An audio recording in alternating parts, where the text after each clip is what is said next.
Muitas pessoas, ao lerem a Bíblia, chegam ao capítulo 2 de Gênesis e pensam: espere um pouco, isso não é uma repetição do capítulo 1?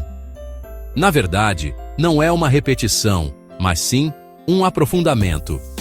Pense no capítulo 1 como uma visão panorâmica, um grande plano geral que mostra toda a semana da criação, do haja luz até a criação da humanidade. É como ver um filme com uma câmera bem distante, mostrando a grandiosidade da cena. O capítulo 2, por outro lado, muda o foco. Ele pega uma lente de zoom e se aproxima de um evento específico e central: a criação do ser humano e o ambiente preparado especialmente para ele, o Jardim do Éden. É um relato mais íntimo e detalhado. Imagine que um arquiteto lhe mostra primeiro a maquete completa de um prédio, com todos os andares e a estrutura geral. Isso seria o Gênesis 1. Depois, ele te convida para entrar em um apartamento decorado, mostrando cada detalhe do quarto, da cozinha, explicando a função de cada espaço. Isso é o que Gênesis 2 faz. Ele não contradiz o primeiro capítulo, mas o complementa, oferecendo uma perspectiva mais próxima e pessoal. O foco deixa de ser a criação do universo como um todo e passa a ser o relacionamento entre Deus e a sua criatura mais especial, o homem, e o lar que foi projetado para ele viver em comunhão e felicidade. Neste segundo capítulo, a narrativa nos convida a entender não apenas o que foi criado, mas como e por quê. Vemos a ternura de Deus ao moldar o homem com suas próprias mãos, o cuidado ao plantar um jardim e a sabedoria ao estabelecer os princípios para uma vida plena.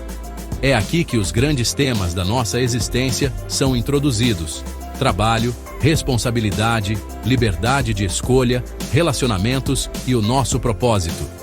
O texto nos mostra que não fomos criados para sermos apenas mais uma espécie entre tantas outras, mas para termos uma conexão direta e profunda com nosso Criador em um ambiente de perfeita harmonia. Portanto, ao mergulhar em Gênesis 2, estamos abrindo uma janela para o coração do plano original de Deus para a humanidade. É uma história que revela a nossa identidade e o nosso valor. Ela explica de onde viemos, para que fomos feitos e como deveríamos viver. É um convite para voltarmos às nossas origens e redescobrirmos os fundamentos da nossa fé e da nossa vida. Cada versículo é como uma peça de um quebra-cabeça que, quando montado, nos mostra um quadro belíssimo da relação de amor entre o Criador e suas criaturas. Um quadro que serve de modelo para todos nós até hoje. O capítulo 2 começa de uma forma muito especial, concluindo a grande obra da criação. A Bíblia diz que, no 7º dia, Deus terminou o que tinha feito e descansou. Agora é importante entender o que esse descanso de Deus significa. Não é que Deus estivesse cansado, como nós ficamos depois de uma semana de trabalho intenso. Deus é onipotente. Ele não se cansa. O descanso de Deus foi um ato de contemplação e celebração. Ele parou, olhou para tudo o que havia criado: os céus, a terra, as plantas, os animais, o homem e a mulher, e viu que tudo era muito bom. Esse descanso foi um ato de estabelecer um ritmo para a vida. Ao descansar, abençoar e santificar o 7º dia, Deus estava nos dando um presente incrível: o sábado, ou Shabat, em hebraico. Ele não estava apenas criando um dia de folga, mas um tempo sagrado, separado para um propósito maior. O sábado se tornou um memorial da criação, um lembrete semanal de que não somos produtos do acaso, mas fomos criados por um Deus amoroso e poderoso. É um convite para pararmos nossa rotina, nossos trabalhos e nossas preocupações e nos reconectarmos com Ele e com as coisas que realmente importam: a família, a comunidade e a nossa própria espiritualidade. Pense no sábado como um oásis no meio do deserto da nossa semana agitada. Durante 6 dias, nós nos envolvemos com as demandas do mundo, com prazos, contas a pagar e responsabilidades. O sábado chega como uma pausa restauradora, um tempo para recarregar não apenas o corpo, mas principalmente a alma. É o dia em que podemos nos dedicar mais intensamente à oração, ao estudo da Palavra de Deus e à comunhão com outros irmãos na fé. É um sinal da aliança entre Deus e seu povo, uma demonstração de confiança de que Ele cuidará de nós enquanto descansamos nele. Assim, a instituição do sábado, logo no início da história humana, revela o caráter de um Deus que se preocupa com o nosso bem-estar integral. Ele sabia que precisaríamos dessa pausa para manter o equilíbrio em nossas vidas. O sábado não é um fardo, mas uma bênção. Não é uma regra vazia, mas uma fonte de alegria e renovação. Ele nos ensina que o nosso valor não está no quanto produzimos, mas em quem somos. Filhos e filhas de um Criador que nos convida a descansar em seu amor e a celebrar a vida que Ele nos deu. Depois de estabelecer o ritmo do descanso, a narrativa de Gênesis 2 foca em um dos momentos mais profundos e significativos da criação, a formação do primeiro homem, Adão. O texto nos dá um detalhe fascinante. Diz que o Senhor Deus formou o homem do pó da terra. Isso é muito poderoso. Pense nisso. Deus usou o elemento mais comum, mais humilde, a própria matéria do planeta. Isso nos conecta diretamente ao mundo material, nos lembra da nossa finitude e de que nosso corpo, um dia, voltará a esse pó. Somos, em nossa essência física, parte da Terra. Mas a história não para por aí, e é aqui que a mágica acontece. Depois de moldar o corpo de barro, Deus soprou em suas narinas o fôlego de vida, e o homem se tornou um ser vivente. Esse fôlego, em hebraico, Neshama, não é um simples ar, é o sopro divino, a centelha da vida que vem diretamente de Deus. Este ato transforma aquela escultura de pó em uma alma viva. É isso que nos torna únicos em toda a criação. Não somos apenas matéria, nem apenas espírito. Somos uma união perfeita das duas coisas, uma ponte entre o mundo terreno e o mundo celestial.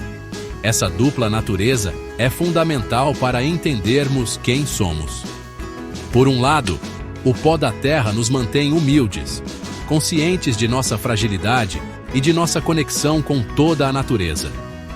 Por outro lado, o fôlego de Deus nos eleva, nos dá dignidade, consciência, capacidade de amar, de criar, de nos relacionar com o próprio Deus. Somos seres com os pés no chão e o coração voltado para o céu. Essa é a nossa identidade original. Não somos anjos, nem somos apenas animais. Somos seres humanos, criados de forma única para refletir a glória do Criador de uma maneira especial. Essa verdade tem implicações práticas para a nossa vida hoje.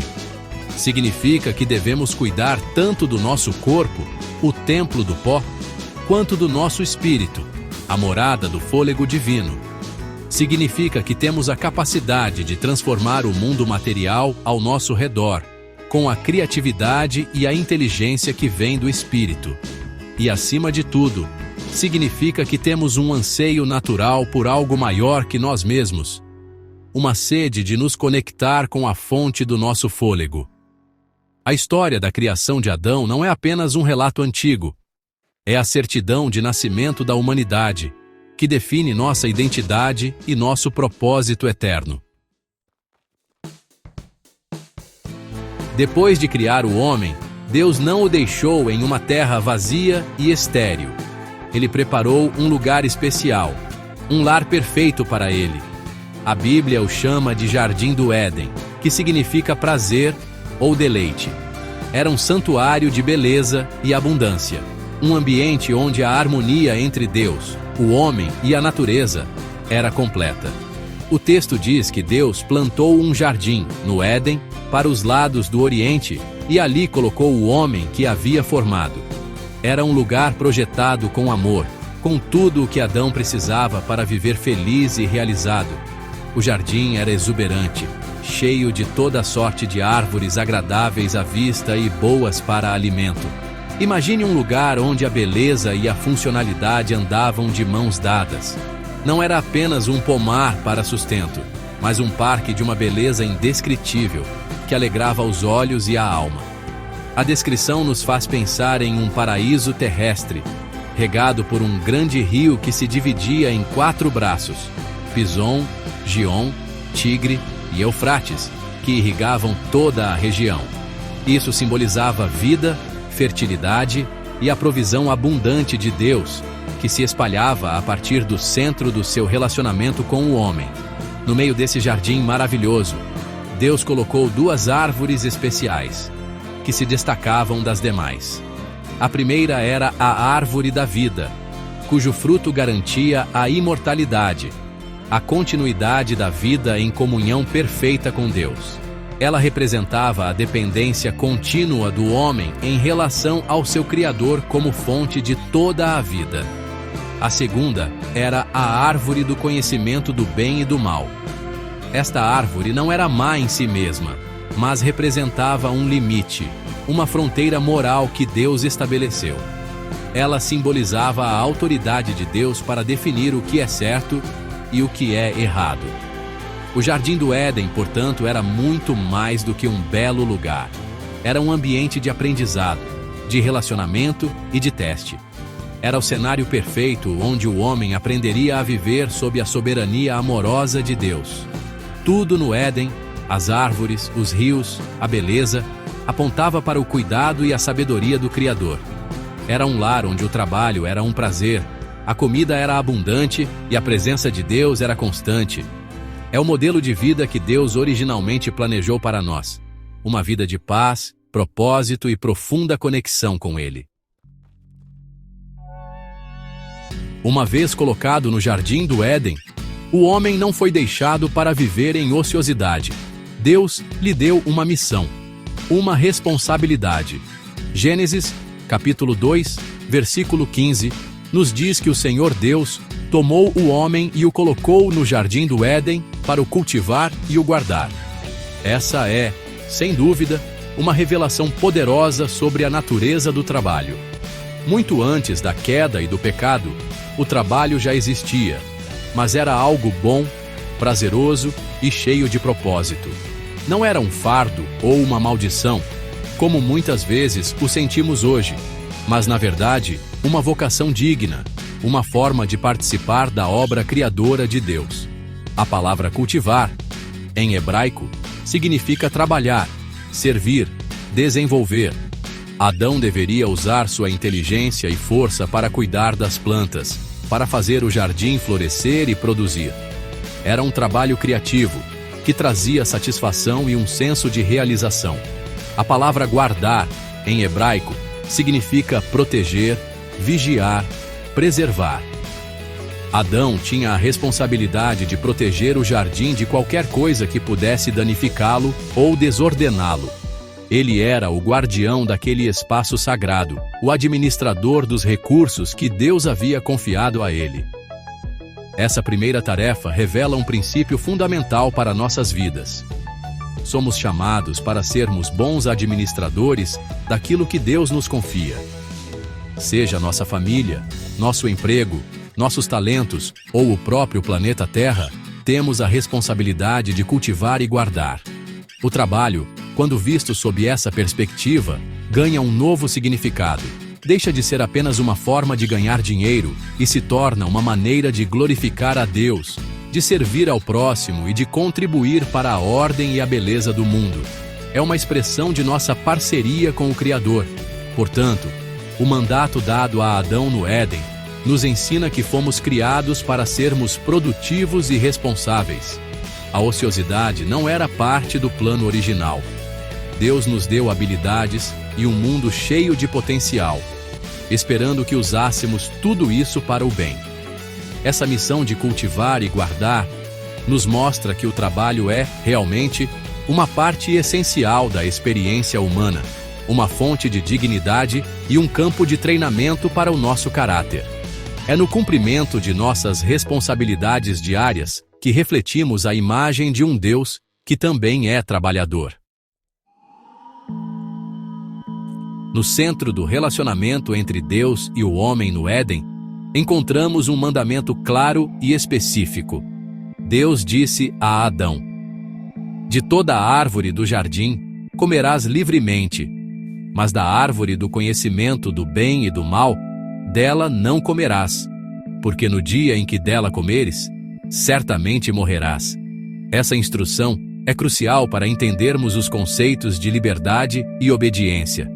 Primeiro, note a generosidade de Deus. De toda a árvore do jardim comerás livremente. A permissão era ampla e abundante. Apenas uma árvore era restrita. Essa única proibição não foi um ato de tirania ou de privação. Pelo contrário, foi um presente de dignidade. Ao dar a Adão uma escolha, Deus estava lhe concedendo verdadeira liberdade. Um amor que não pode escolher não é amor de verdade. É apenas programação. Uma obediência forçada não é obediência, é automação. Para que Adão pudesse amar e obedecer a Deus de forma genuína, ele precisava ter a opção de não o fazer. A árvore do conhecimento do bem e do mal era, portanto, o símbolo dessa escolha, o ponto focal do livre-arbítrio.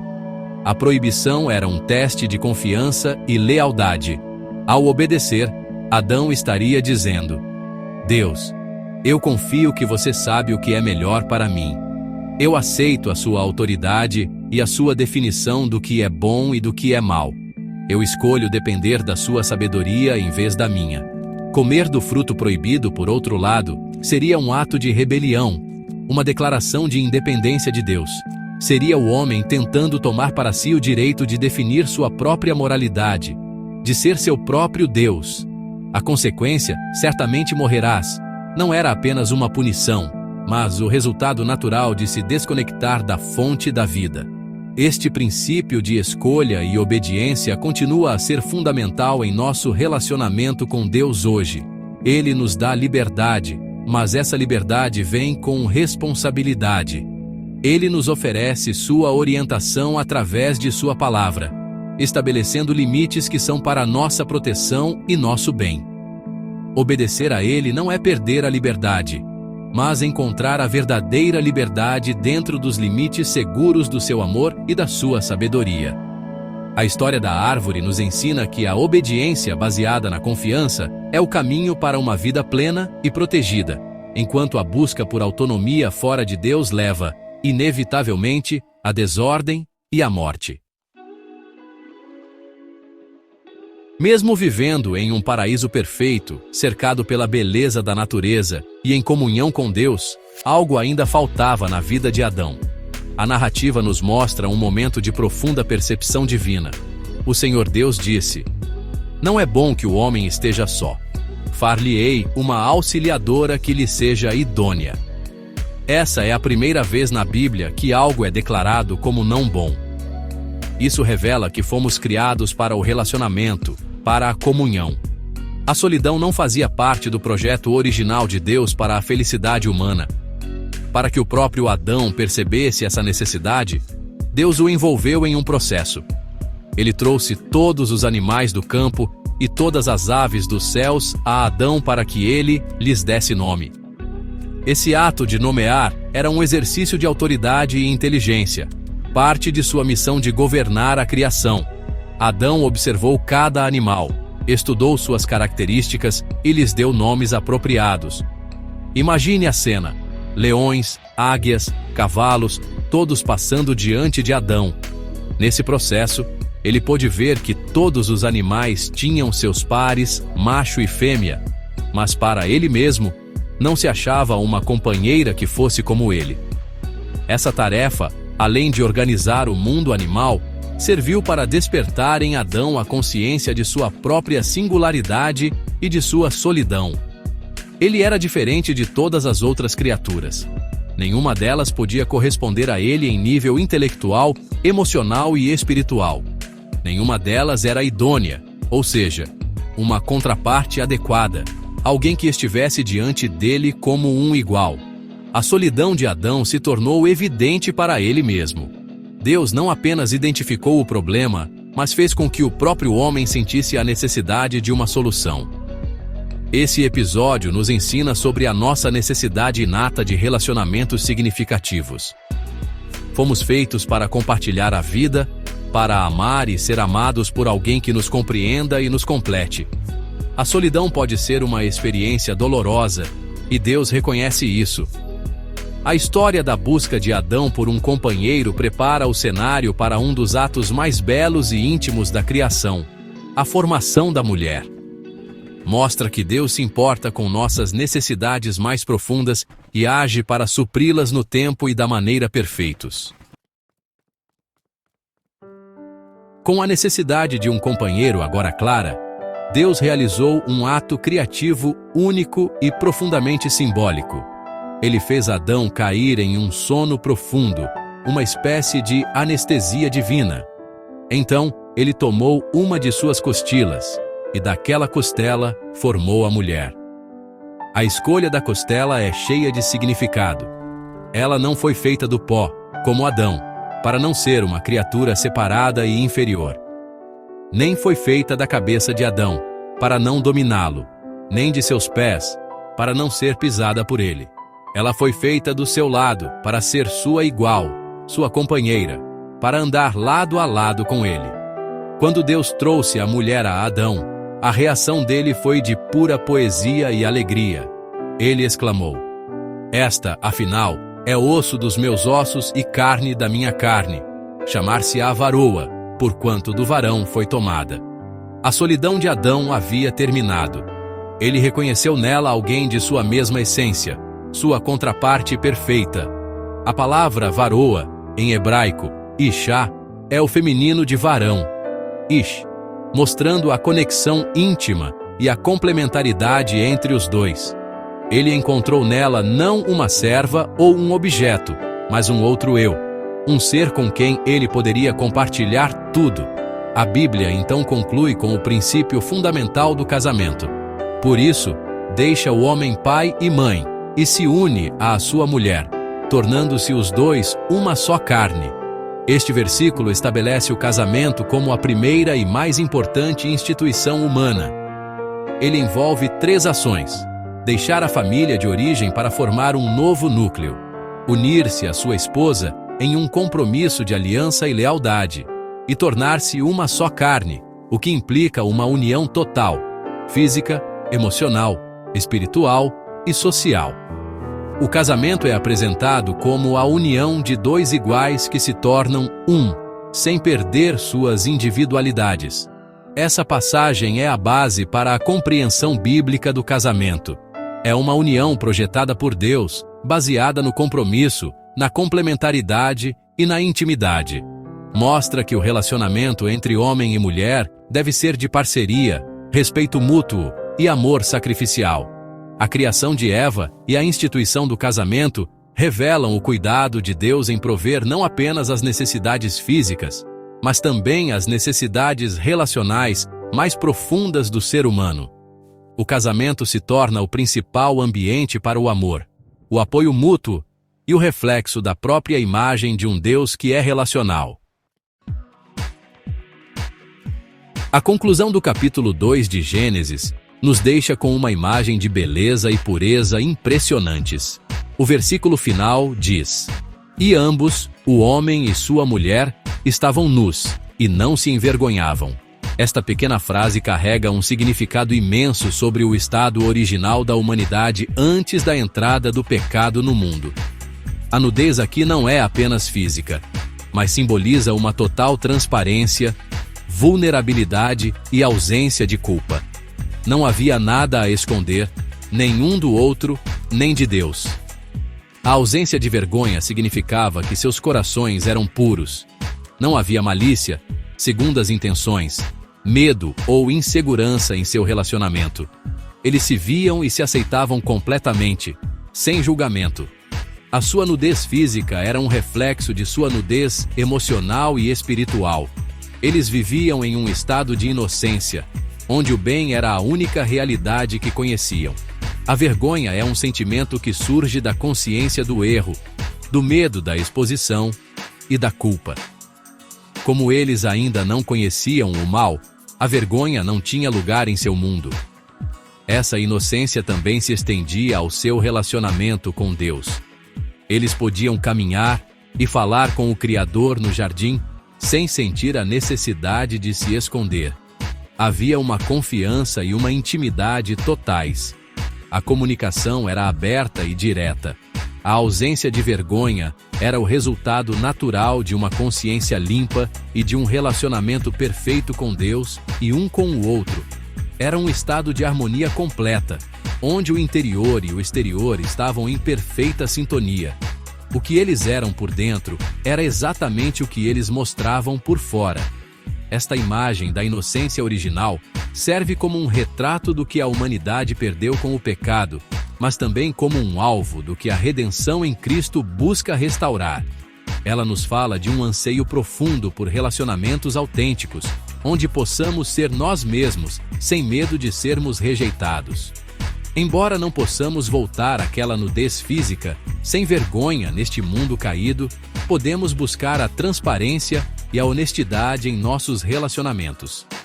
A história de Adão e Eva antes da queda nos lembra da beleza de uma vida vivida em verdade, pureza e confiança, um ideal que deve inspirar nossa jornada de fé.